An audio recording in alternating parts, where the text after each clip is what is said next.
बच्चों अभी हम क्वेश्चन 7 करते हैं, जिसका जो क्वेश्चन है question 7, explain the system of subsidiary aliens. Subsidiary aliens का मतलब क्या है? So question 7, explain the system of subsidiary aliens. Answer, subsidiary aliens का मतलब क्या होता है? तो सब्सिडरी एलियंस किसने चालू किया था? लॉर्ड वेलेस्ली ने चालू किया था, मतलब गवर्नर जनरल था वो भी, इन 1798। ठीक है। सो द सब्सिडरी एलियंस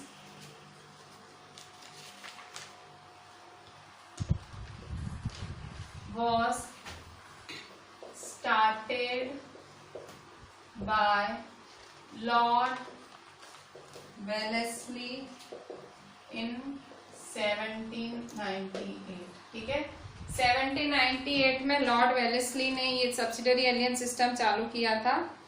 तो इसमें इसने क्या किया था? सब्सिडरी एलियंस में क्या था? तो सब्सिडरी एलियंस में कंपनी, जो ईस्ट इंडिया कंपनी थी और वहां जो इंडिया के रूलर्स थे, ये कंपनी सब्सिडरी एलियंस की पॉलिसी साइन करवाती थी। ठीक है।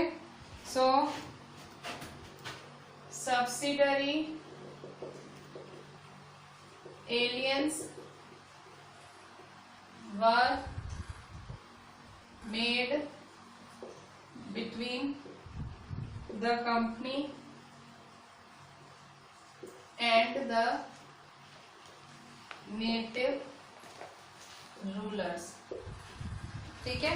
तो सब्सिडरी एलियंस कंपनी और नेटिव रूलर्स के बीच में था।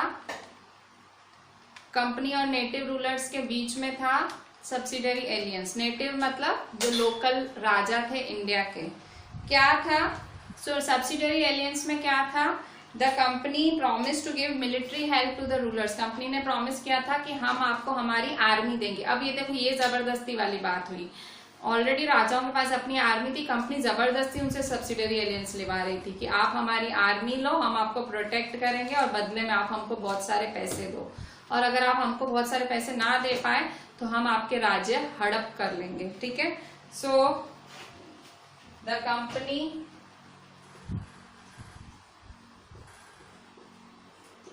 promised to give military help to the rulers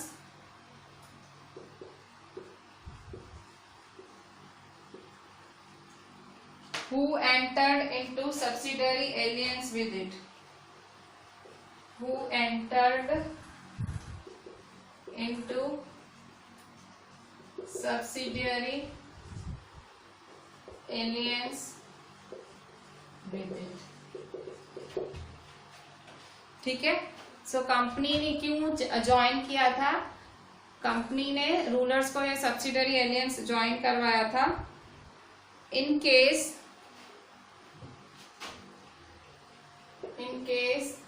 of any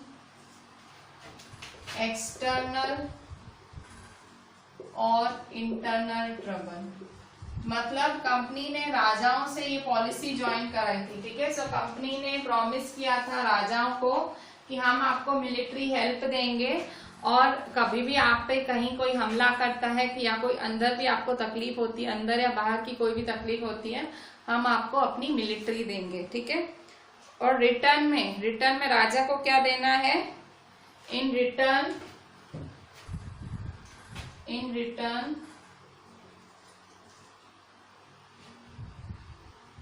the local ruler, मतलब राजा को हैड टू, फर्स्ट राजा को क्या करना है? Had to accept the supremacy of the company. Company महान है वैसा मानना पड़े। Had to accept the supremacy of the company। Second, had to keep a battalion of English army for his safety, had to pay expenses to the British, पैसे भरने पड़ेंगे, had to pay expenses to the British, और had to keep English resident at his court. English resident मतलब राजा, ऐसा समझ लो Britishers की तरफ से रेजिडेंट मतलब राजा की निगरानी, मतलब राजा क्या कर रहा है क्या नहीं कर रहा है उसको अपने कोर्ट में उसको रखना पड़े. Had to keep an English resident at his court. मतलब सब्सिडरी एलियंस क्या था, वेलेस्ली ने चालू कराया था, लॉर्ड वेलेस्ली ने 1798 में. ये इंडियन रूलर्स और ब्रिटिश कंपनी के बीच में होता था सब्सिडरी एलियंस. एलियंस का मतलब कहते हैं ना कोलाबोरेशन, मिलना, ठीक है. सब्सिडरी एलियंस एक स्कीम थी जो साइन कराते थे ब्रिटिशर्स राजाओं को. सो इस स्कीम के हिसाब से, तो ये स्कीम थी जो राजाओं से साइन कराई जाती थी. इस स्कीम के हिसाब से राजाओं को मतलब प्रोटेक्शन देनी होती थी ब्रिटिशर्स को. ये एकदम जबरदस्ती वाली बात थी क्योंकि हर राजा के पास अपनी आर्मी तो थी ही, मतलब ये सच्ची में जबरदस्ती वाली बात थी. और इसके बदले में राजा को पैसे देने पड़ते थे. राजा को उनका एक रेजिडेंट मतलब राजा जैसा ही उसका ओहदा होता था ब्रिटिशर्स में, उसको उसके यहाँ भेजते थे उसके दरबार में, उसको अपने साथ रखना पड़ता था. और उनकी जो आर्मी है, वो जो ब्रिटिशर्स की आर्मी, उसको खिलाना पिलाना रहना, उसके एक्सपेंसेस भी राजा ही भरता था. मतलब ये एक जबरदस्ती की कमाई की उनकी एक स्कीम थी, ऐसा समझो आप. Next question 8. In what way was the administration of the company different from that of Indian rulers? ठीक है, कंपनी का जो एडमिनिस्ट्रेशन है वो इंडियन रूलर्स के एडमिनिस्ट्रेशन से अलग क्यों था, क्या अलग था? ब्रिटिश कंपनी जो राज्य चलाती थी और इंडियन रूलर्स जो राज्य चलाते थे उसमें क्या डिफरेंस था? So in what way was the administration of the company different from that of Indian rulers? ठीक है, सो आंसर, कंपनी का एडमिनिस्ट्रेशन इंडियन रूलर्स के तरीकों से डिफरेंट क्यों था. ठीक है, so the administration of the company was different that of Indian rulers in the following वे. तो ब्रिटिश एम्पायर ने पूरी इंडिया को ब्रिटिश एम्पायर ने 3 में डिवाइड किया था, 3 प्रेसिडेंसीज में. सो फर्स्ट प्रेसिडेंसी थी बंगाल, दूसरी थी मद्रास, बॉम्बे. और उन्होंने हर प्रेसिडेंसी पे एक गवर्नर रखा था और each of this was ruled bye governor and the top most authority of administration. और सब पे, इन सब प्रेसिडेंसीज पे, सब गवर्नर्स पे गवर्नर जनरल बिठाया था. जबकि इंडिया कैसे था, इंडिया छोटे छोटे टुकड़ों में बटा हुआ था. ठीक है, बंगाल फिर मैसूर ऐसे अलग अलग, पर इन्होंने क्या किया था, इंडिया को 3 हिस्सों में बांट दिया उस टाइम. ठीक है, so first point, the whole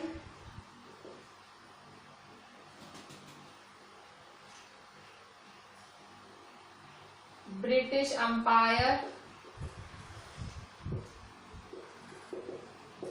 was divided into 3 presidencies. मतलब 3 में डिवाइड कर दिया था, बंगाल, मद्रास और बॉम्बे. बंगाल,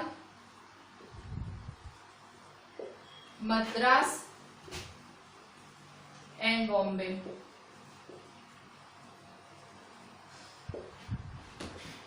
ठीक है, और हर each of these was ruled by a governor, हर प्रेसिडेंसी के ऊपर गवर्नर था और सबके ऊपर था एक गवर्नर जनरल। ठीक है, मतलब भाई बंगाल प्रेसिडेंसी का एक गवर्नर होगा, मद्रास का एक गवर्नर होगा, बॉम्बे का एक गवर्नर होगा, पर इन तीनों के ऊपर जो एक होगा वो होगा गवर्नर जनरल। ठीक है, so each of these was ruled by a governor, each of these was ruled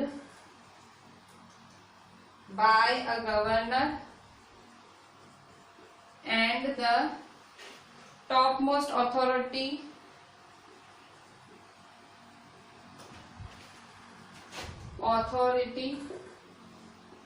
of administration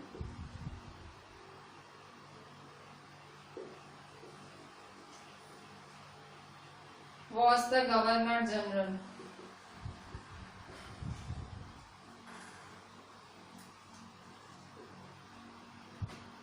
First, second,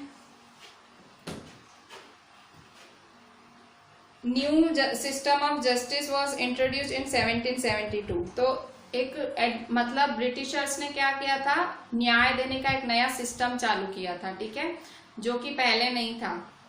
राजाओं के टाइम तो क्या राजा ही था सब कुछ। ठीक है, इन्होंने क्या किया, एक जस्टिस का नया सिस्टम चालू किया। ठीक है, सो न्यू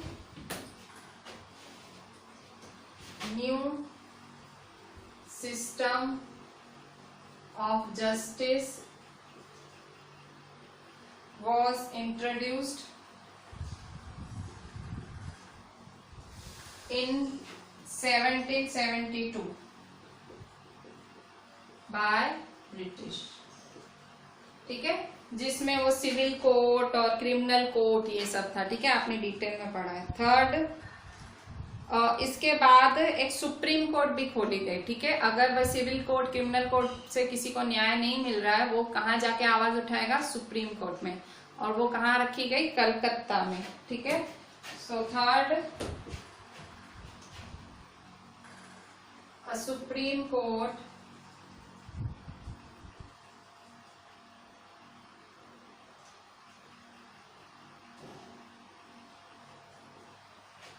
was established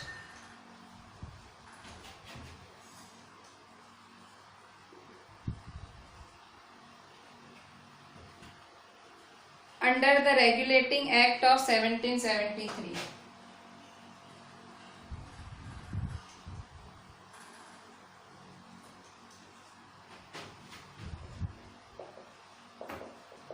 ठीक है, एक सुप्रीम कोर्ट ही एस्टेब्लिश हो गई 1773 में। ठीक है, fourth, a district was under the supervision of a collector. और डिस्ट्रिक्ट जो जिले थे उनके ऊपर कलेक्टर। ये सारे ब्रिटिशर्स के टाइम के चेंजेस हैं। ठीक है, इंडिया में पहले ऐसा था ही नहीं, इंडिया में ऐसा था ही नहीं। ठीक है, प्रेसिडेंसी, कोर्ट्स, ये आज आप जो कोर्ट्स, ठीक है, ये सब हमने ब्रिटिशर्स का अपनाया हुआ है। आप सोच रहे होंगे ये कोर्ट्स तो आज भी दिखते हैं कि, और फिर ये कलेक्टर्स तो आज भी हैं, तो एक्चुअली ये थे नहीं। हम इंडियंस कलेक्टर नहीं रखते थे, ना कोर्ट्स थे, ना जजेस थे, ऐसा कुछ भी नहीं था, सब राजा ही होता था। सो आप एक देख सकते हो ब्रिटिशर्स के आने का ये एक फायदा भी हुआ है हमें। ठीक है, ब्रिटिशर्स के आने का ये एक फायदा भी हुआ है। ठीक है, so fourth, a district was under the supervision of a collector। ठीक है, सो डिस्ट्रिक्ट एक कलेक्टर के अंदर आता है। ठीक है, तो ये चारों चीजें हमको ब्रिटिशर्स देके गए हैं। ठीक है, प्रेसिडेंसी, ठीक है भाई, हम भी आज भी बोलते हैं ना इंडिया के भाई मेन सिटीज, मेट्रो, मेट्रो नहीं बोलते हैं। सो वैसा ये कॉन्सेप्ट कौन देके गया, ये ब्रिटिशर्स देके गए हैं हमें। इसके बाद ये गवर्नर जनरल, गवर्नर्स, ये सब कौन, ये गवर्नर आज भी हैं। ठीक है, हमारे सो गवर्नर्स हैं, सो वो भी ब्रिटिशर्स देके गए हैं। फिर जस्टिस, न्याय का नया सिस्टम, कोर्ट्स, ये सब ब्रिटिशर्स देके गए हैं। इंडिया को ये चीजें ब्रिटिशर्स देके गए हैं, हम आज भी फॉलो कर रहे हैं। ठीक है, सो भले बुरा हुआ, 100 साल गुलामी सहन की, बहुत बुरा बुरा हुआ, पर ये अच्छी अच्छी चीजें भी हमें ब्रिटिशर्स से ही मिली। ठीक है, सो पर बहुत सारी जाने गई, हमारे रिवॉल्यूशनरीज मरे, ठीक है, मतलब बहुत बुरा भी हुआ, इंडिया एकदम कंगाल हो गया, बट ये चीजें अच्छी आई। नेक्स्ट है 9th number, describe the changes, describe the changes that occurred in the composition of the company's army।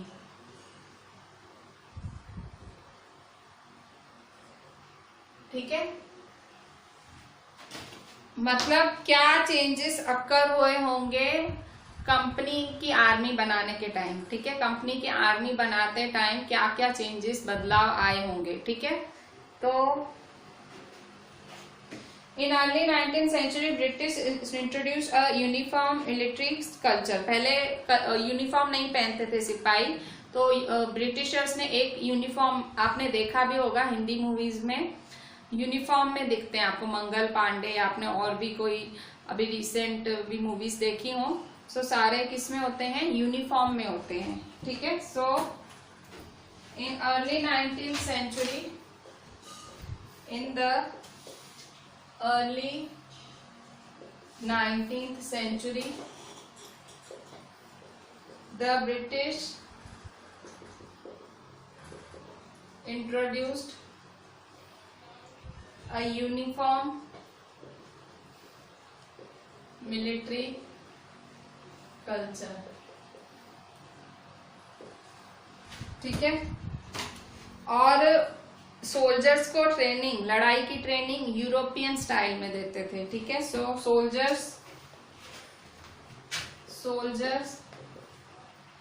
Were given training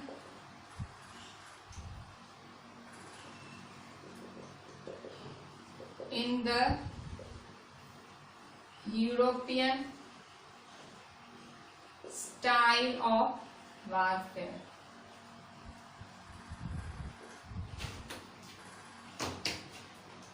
फिर ड्रिल एंड डिसिप्लिन। ड्रिल क्या होता है, मतलब प्रैक्टिस कराना कि कभी हमला हो जाए, उसे ड्रिल कहते हैं। डिसिप्लिन, और डिसिप्लिन मतलब एकदम उनको शिस्तता से चलाना, तो वो भी उनकी लाइफ्स में, मतलब ये सब किसने चेंजेस लाए, ब्रिटिशर्स ने लाए। So drill and discipline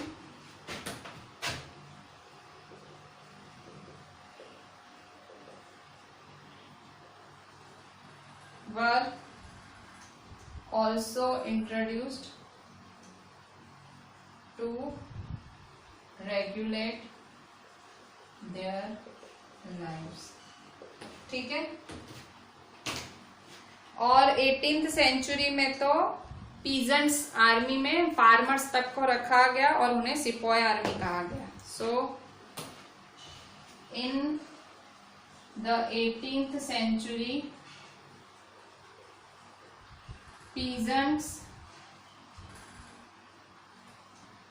were kept as sepoy army by Britishers, ठीक है। सो 18th सेंचुरी में तो पीजेंट को ही एक सिपाही आर्मी बना दी गई थी, पीजेंट्स फार्मर्स को लेके सिपाही बोलते हैं ना, सिपाही आर्मी, तो वो उनको तक रखा गया, ठीक है। एक सस्ते पड़े इसलिए भी रखा होगा।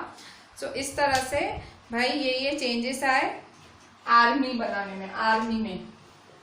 आर्मी में क्या क्या चेंजेस आए, 19th सेंचुरी में यूनिफॉर्म लाए, फिर ट्रेनिंग देते थे, ड्रिल मतलब प्रैक्टिस देते थे, डिसिप्लिन की वो डिसिप्लिन, और पीजेंट्स को आर्मी में रखा जाता था, ठीक है। सो इस तरह से ये 7th, 8th और ये 9th।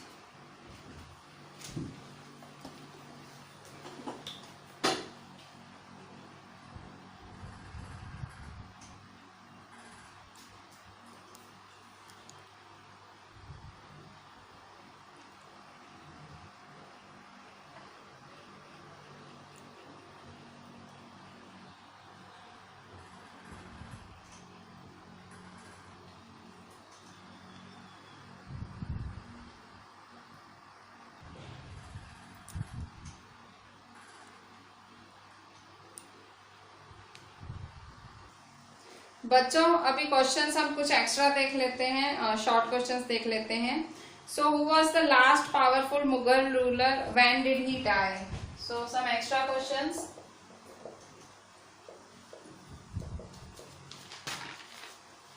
Who was the last powerful Mughal ruler? When did he die? ठीक है. लास्ट पावरफुल मुगल रूलर कौन था? मुगलों का लास्ट रूलर औरंगजेब. औरंगजेब था.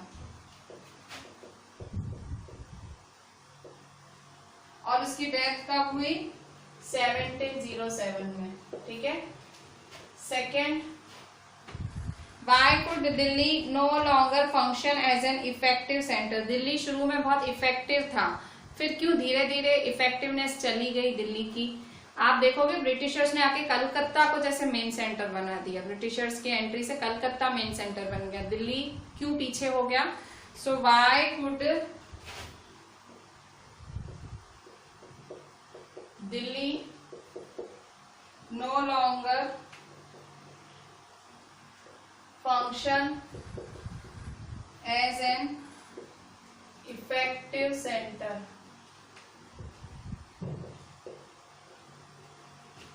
दिल्ली अब एक इफेक्टिव सेंटर नहीं था. Delhi was not an effective centre. क्यों? क्योंकि मुगल अंपायर गिर गया था. औरंगजेब जो एक बहुत ही पावरफुल शक्तिशाली राजा था मुगलों का, वो मर गया. उसके बाद वो अंपायर का जो ऐसे कहते हैं ना महानता, वो कम हो गई. सो उस महानता कम हो गई तो ऑटोमेटिक वो दिल्ली वीक पड़ गया. ठीक है. So as the Mughal empire weakened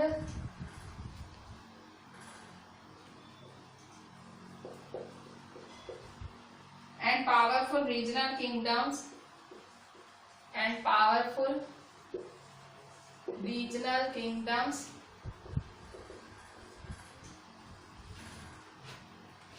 emerged in different parts of the country. Emerged in different parts of the country. मतलब क्या हुआ? मुगल पहले मुगलों का एकदम शान था. सो मुगल वीक होते जा रहे थे. ठीक है. मतलब औरंगजेब की भी डेथ हो गई, आपस में झगड़े, तो वीक होते जा रहे थे. तो उसी टाइम बाकी रीजन्स जो इंडिया के बाकी मराठा और ये सारे पावर्स एकदम जोर पे थे, मतलब एकदम स्ट्रांग होते जा रहे थे. तो इसलिए मुगल अंपायर वीक हो गया. तो उसकी वजह मुगल ज्यादातर दिल्ली में थे, तो इसलिए दिल्ली वीक हो गया. So Delhi could no longer function as an effective centre. Third, when did the new power that is British emerge on the political horizon of India? ठीक है. मतलब ब्रिटिशर्स कब आए? ब्रिटिशर्स ने इंडिया की पॉलिटिक्स में कब घुसे? पहले ब्रिटिशर्स बिजनेस करने हैं वो तो ठीक, पर पॉलिटिक्स में कब घुसे इंडिया की? सो when did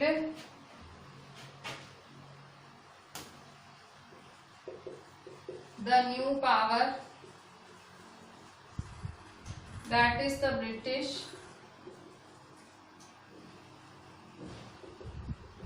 emerge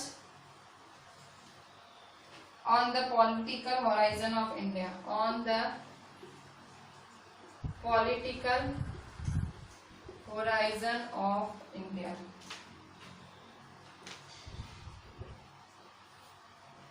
Answer, by the second half of the 18th century. ठीक है. By the second half of the 18th century. By the second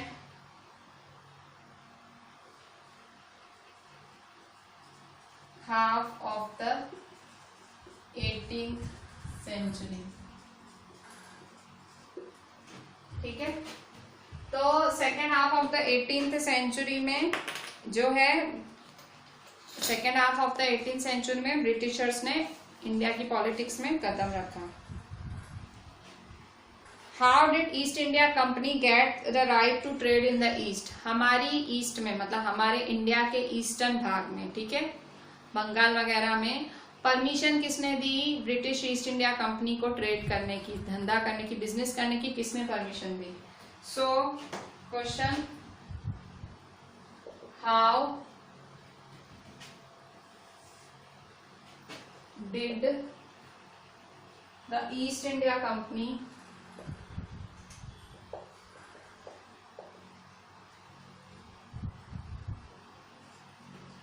get the right to trade in the east? Get the right to trade in the east. ठीक है, British east India company को क्या right, मतलब किसने right दी east के साथ trading करने में? सो उनको क्वीन एलिजाबेथ वन थी जो उस टाइम, उन्होंने चार्टर मतलब उन्होंने हाँ बोला था, ठीक है, एक एग्रीमेंट में हाँ बोला, मतलब रिटर्न राइट्स दी थी कि भाई आप ही ईस्ट के साथ ट्रेडिंग करोगे, कि कोई और नहीं आएगा, मतलब इंग्लैंड की कोई और कंपनी इंडिया में नहीं आएगी बिजनेस करने, खाली ईस्ट इंडिया कंपनी जा सकती है इंग्लैंड से इंडिया में बिजनेस करने, ठीक है। So in 1600 the east India company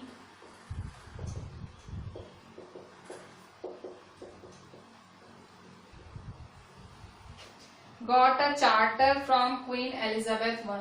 Got a charter from Queen Elizabeth I. ठीक है, उन्हें क्वीन एलिजाबेथ वन से रिटर्न डॉक्यूमेंट मिला granting it sole right to trade with the east. Granting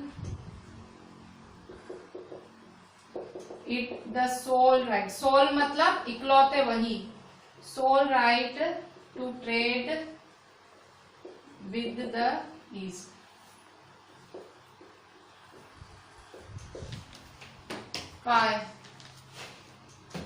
who discovered the sea route to India and when? India का रास्ता ढूंढा किसने और कब? Who discovered the sea route to India and when? India का रास्ता ढूंढा किसने और कब? सो वास्को डी गामा ने ढूंढा, वास्को डी गामा। इन सो कब ढूंढा इंडिया का रास्ता वास्को डी गामा ने? 1498 में, ठीक है, 1498। वास्को डी गामा कौन थे? वो एक पोर्चुगीज एक्सप्लोरर थे, मतलब वो यही उनका काम था, नए नए कंट्रीज कॉन्टिनेंट्स रास्ते ढूंढना, पोर्चुगीज के, पर वो पोर्टुगल के थे, ठीक है, मतलब ब्रिटिशर्स से कई साल पहले पोर्टुगीज ने इंडिया का रास्ता ढूंढ लिया था। Question 6, which things were in great demand in Europe? So which things were in great demand in Europe?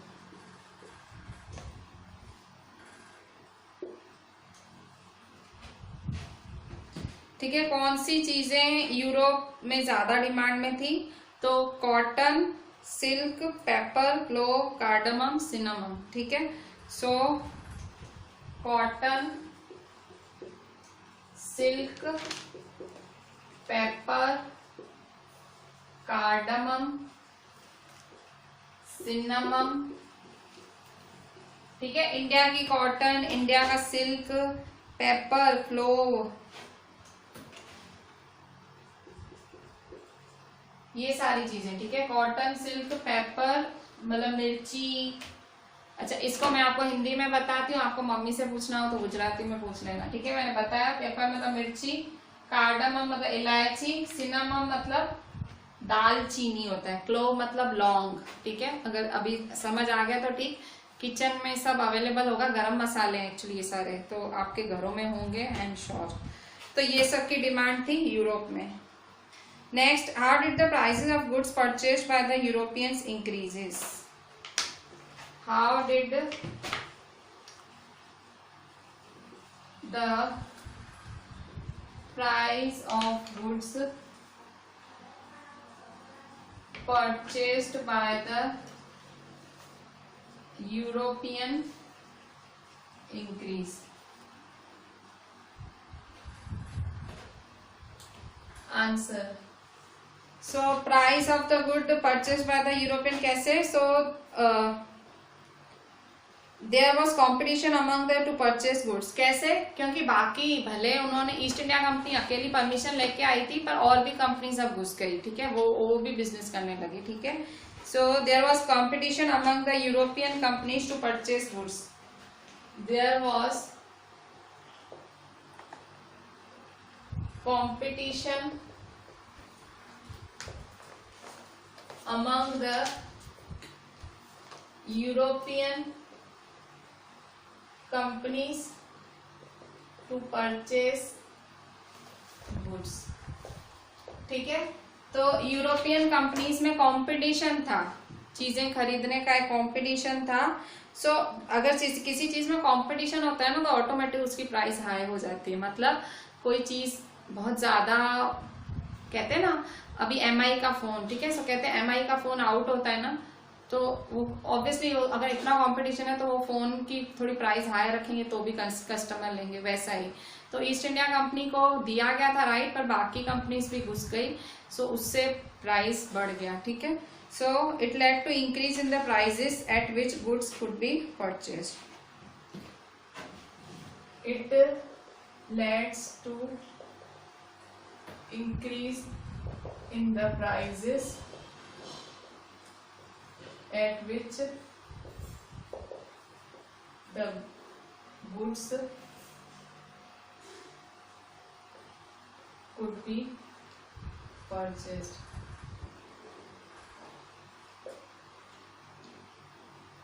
Eighth,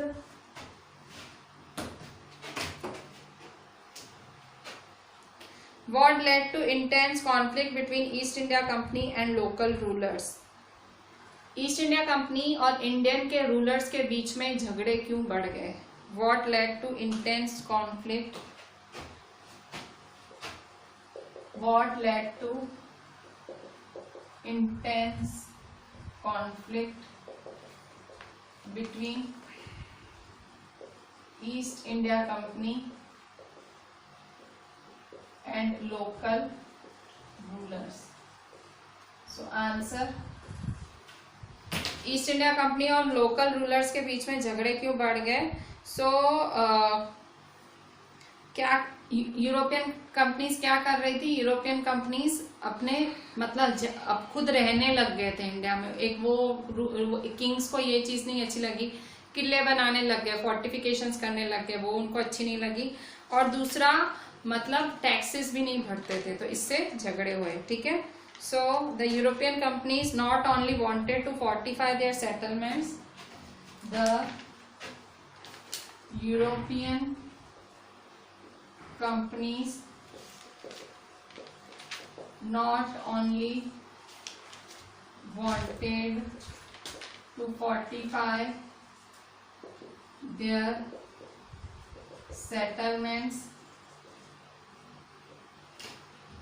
ठीक है, यूरोपियन कंपनीज खाली फोर्टिफाई नहीं करना चाहती थी but also wanted to carry on profitable trade, पर उनको फायदा भी करना था, बट ऑल्सो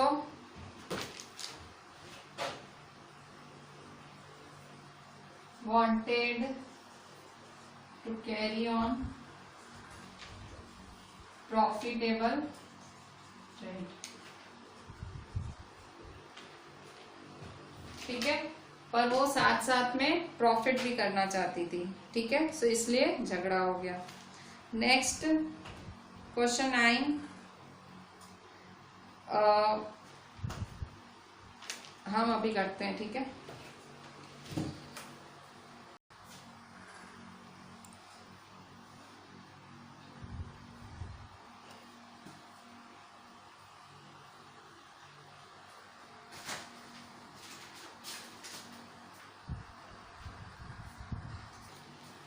बच्चों क्वेश्चन 9 देखो, name the rulers of Bengal who emerge after the death of Aurangzeb. Aurangzeb की मौत के बाद कौन कौन से रूलर्स आए। So question 9, name the rulers of Bengal that emerged after the death of Aurangzeb. Aurangzeb की मौत के बाद कौन कौन से रूलर्स आए बंगाल में, ठीक है।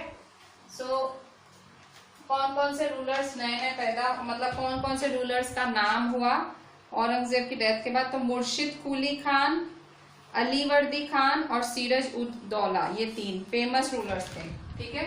सो मुर्शिद कुली खान, अलीवर्दी खान,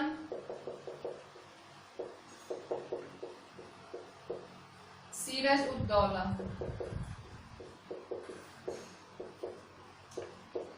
ठीक है। तो ये 3 रूलर्स इमर्ज हुए। Question 10, series ud Daula Nawab of Bengal कब बने, ठीक है। बंगाल के नवाब कब बने। When did Siraj ud Daulah become the Nawab of Bengal. So Siraj ud Daulah Bengal के नवाब कब बने। सो वो बने 1756 में, after the death of Alivardi Khan. 1756 after the death of Alivardi Khan. Alivardi Khan मर गया था, तो इसके बाद वो नवाब ऑफ बंगाल बने। Question 11, one cause of battle of Plassey. Battle of Plassey क्यों हुआ, ठीक है। क्यों झगड़ा क्यों हुआ ब्रिटिशर्स और जो नवाबों के बीच झगड़ा क्यों हुआ था। सो फोर्टिफिकेशन ऑफ कलकत्ता, मतलब कलकत्ता में वो किले बनाने लग गए थे ब्रिटिशर्स, ठीक है। सो इसलिए भी झगड़ा हुआ। गिव, बहुत सारे कॉजेस थे पर ये एक कॉज था। One cause of the battle of Plassey. So answer, battle of Plassey का कारण क्या था। The fortification of Calcutta by the British, ठीक है। मतलब वहां पे किले बना रहे थे।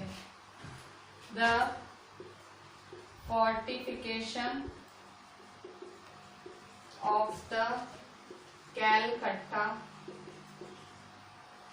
बाय द ब्रिटिश, ठीक है। Next question, why did Mir Jafar not take part in the battle of Plassey, ठीक है। मीर जाफर जो कि नवाब का ही एक आदमी था, तो भी उसने बैटल ऑफ प्लासी में कुछ किया ही नहीं। क्यों, क्योंकि उसको रॉबर्ट क्लाइव ने रिश्वत दी थी, उसको बोला था कि भाई तू कुछ नहीं करेगा मैं तुझे राजा बना दूंगा, ठीक है। So question 12, why did Mir Jafar not take part in the battle of Plassey? Answer, ठीक है। सो बैटल ऑफ प्लासी में क्यों मीर जाफर ने भाग नहीं लिया, क्योंकि रॉबर्ट क्लाइव ने उसका सपोर्ट ले लिया था। उसको ऐसे बोला था कि तू मुझे सपोर्ट करेगा तो मैं सीरज उद दौला को क्रश कर दूंगा, ठीक है। Because Robert Clive managed to secure his support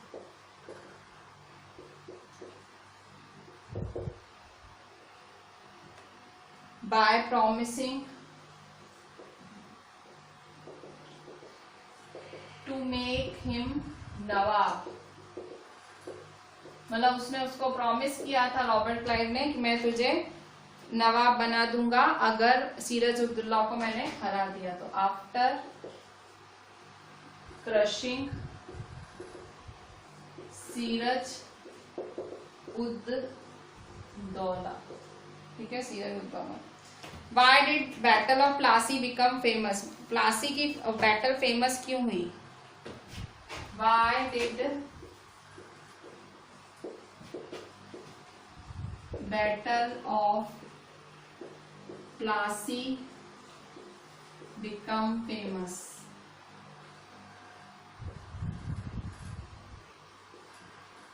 answer question 13, battle of Plassey इसलिए फेमस हुई because it was the first major victory of the company in India, क्योंकि सबसे पहली बैटल जीती थी ब्रिटिशर्स ने इंडिया में, ठीक है। So because it was the first major victory of the Britishers in India.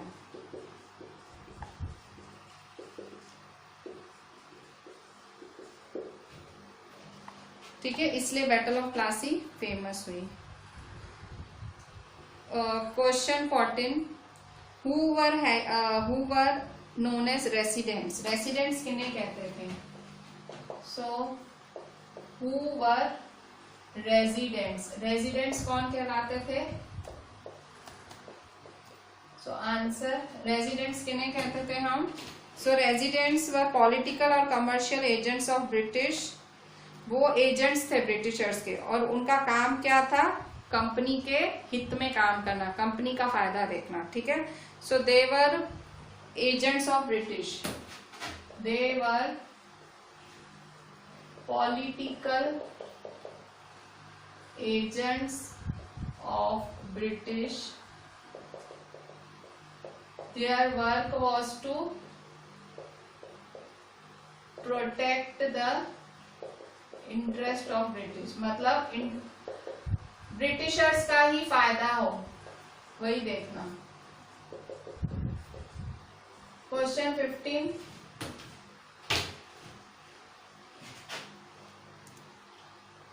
Who were Hyder Ali and Tipu Sultan?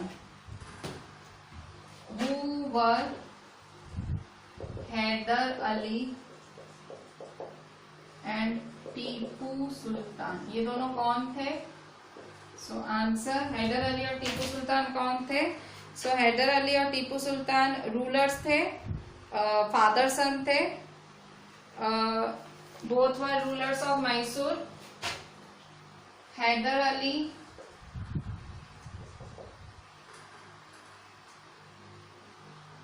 was the father of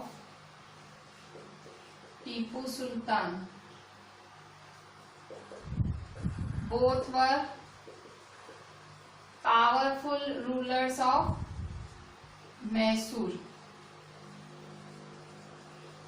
ठीक है, दोनों मैसूर के पावरफुल रूलर्स थे। हैदर अली का रूल कब से कब तक था? Hyder Ali ruled from 1761 to 1782 और Tipu ruled after his death till 1799।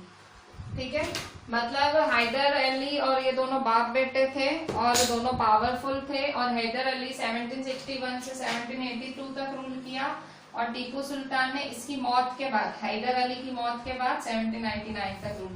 Obviously पिता की मौत हुई तो बेटा ही तो जगह संभालेगा, उसकी तो बेटे ने संभाला।